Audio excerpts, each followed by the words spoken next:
민수기 11장 1절에서 9절까지 말씀을 교독합니다. 여호와께서 들으시기에 백성이 악한 말로 원망하매 여호와께서 들으시고 진노하사 여호와의 불을 그들 중에 붙여서 진영 끝을 사르게 하시매 백성이 모세에게 부르짖음으로 모세가 여호와께 기도하니 불이 꺼졌더라. 그곳 이름을 다베라 불렀으니 이는 여호와의 불이 그들 중에 붙은 까닭이었더라. 그들 중에 섞여 사는 다른 인종들이 탐욕을 품음에 이스라엘 자손도 다시 울며 이르되 누가 우리에게 고기를 주어 먹게 하랴. 우리가 애굽에 있을 때에는 값없이 생선과 오이와 참외와 부추와 파와 마늘들을 먹은 것이 생각나거늘 이제는 우리의 기력이 다하여 이 만나 외에는 보이는 것이 아무것도 없도다 하니 만나는 가시와 같고 모양은 진주와 같은 것이라. 백성이 두루다니며 그것을 거두어 맷돌에 갈기도 하며 절구에 찢기도 하고 가마에 삶기도 하여 과자를 만들었으니 그 맛이 기름 섞은 과자 맛 같았더라. 같이요. 밤에 이슬이 진영에 내릴 때에 만나도 함께 내렸더라. 아멘. 할렐루야. 하나님의 크신 은혜와 평강이 오늘도 변함없이 여러분 가운데 넘치기를 주님의 이름으로 축원합니다. 이스라엘 백성이 드디어 시내산에서 하나님께서 약속하신 가나안 땅으로 출발을 하였습니다. 오합지졸과도 같은 그 이스라엘이 이제는 제법 군대의 모습으로서 그렇게 질서정연하게 그렇게 출정을 하게 된 것이에요. 여호와의 구름이 그들을 덮고 그들을 인도하시고 여호와의 언약궤가 3일 길을 행하면서 그렇게 그들 앞서 행하시면서 앞장서 나가신다. 하나님께서 그 길을 인도하시고 쉴 만한 곳을 찾았다라고 하는 것을 우리가 어제 말씀을 통해서 보았습니다. 그러면 이제 오늘 이 11장 1절 말씀에서는 뭔가 그럴듯한 변화된 모습의 이스라엘을 우리가 만날 것만 같고 그렇게 기대가 좀 되잖아요. 그렇게 짠 하고 출발을 했으니까 이제 뭐가 빵 하고 좋은 일이 아주 멋진 일이 이스라엘 백성들 가운데 일어나고 성취될 것만 같은데 그런데 우리의 기대와는 전혀 다르게 이스라엘 백성의 오늘 이 모습은 정말 옛날의 모습과 전혀 다를 바가 없구나라고 하는 것을 우리가 좀 발견하게 됩니다. 1절 보시면 여호와께서 들으시기에 백성이 악한 말로 원망하매 그래요. 원망했다. 지금 출발한 지 3일 됐는데 원망하기 시작한 거예요.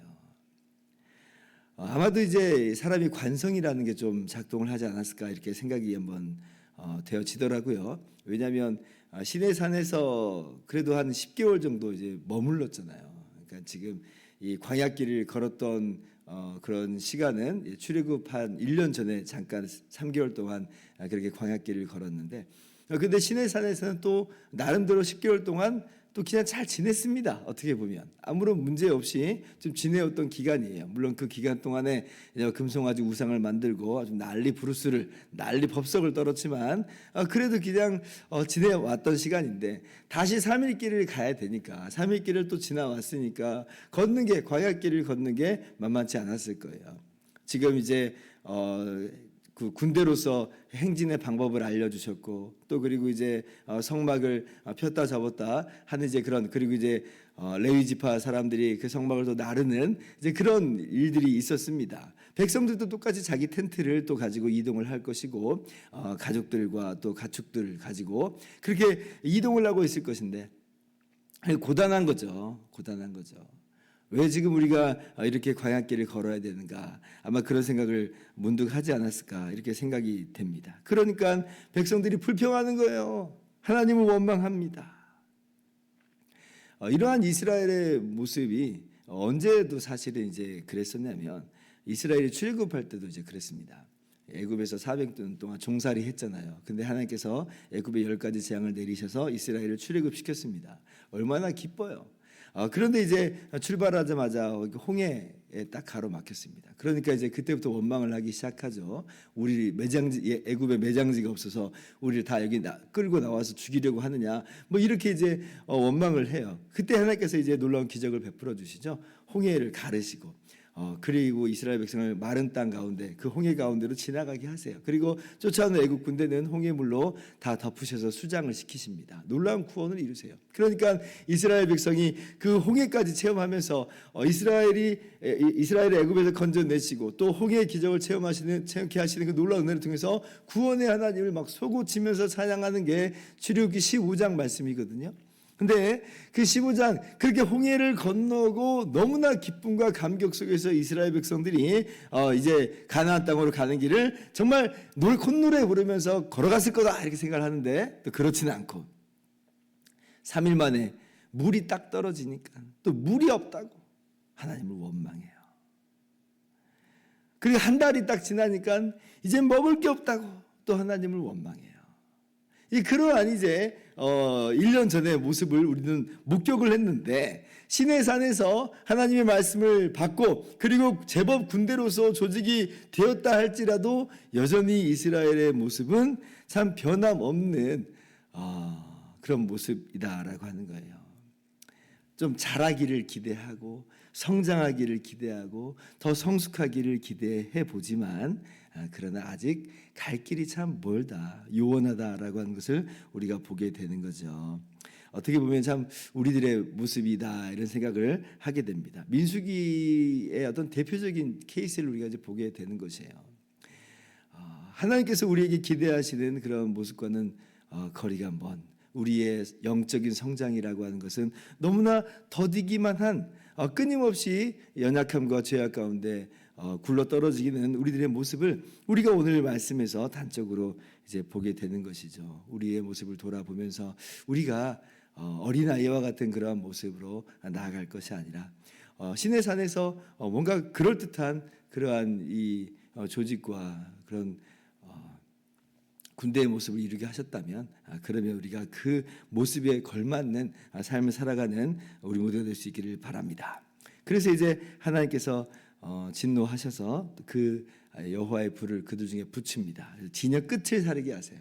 사실 이제 하나님께서 진노하신다 하면은 그냥 이스라엘 본진을 다 덮으시면 될 것인데, 근데 그 진영 끝을 사르게 하신다는 것은 하나님께서 또 오래 참으시는 것을 보는 거죠. 많은 피해가 있었을 것 같지는 않습니다만은, 그러나 이스라엘 백성이 아마 깜짝 놀라는 그런 사건이었을 거예요. 우리가 이번에 이 경상도 지역에 큰 산불을 겪으면서 불이라고 하는 것이 얼마나 무서운가라고 하는 것을 우리가 이제 보게 되었잖아요. 마찬가지로 지금 이 불이 끝에서 붙어가지고 그냥 전체를 다 살라버릴 수 있었을 텐데, 그러나 바깥 쪽만 태우고 그리고 백성들이 회개하면서 모세에게 울부짖고 모세가 또 하나님께 기도하니까 이제 그 불이 꺼지는 이제 그런 은혜가 있었습니다.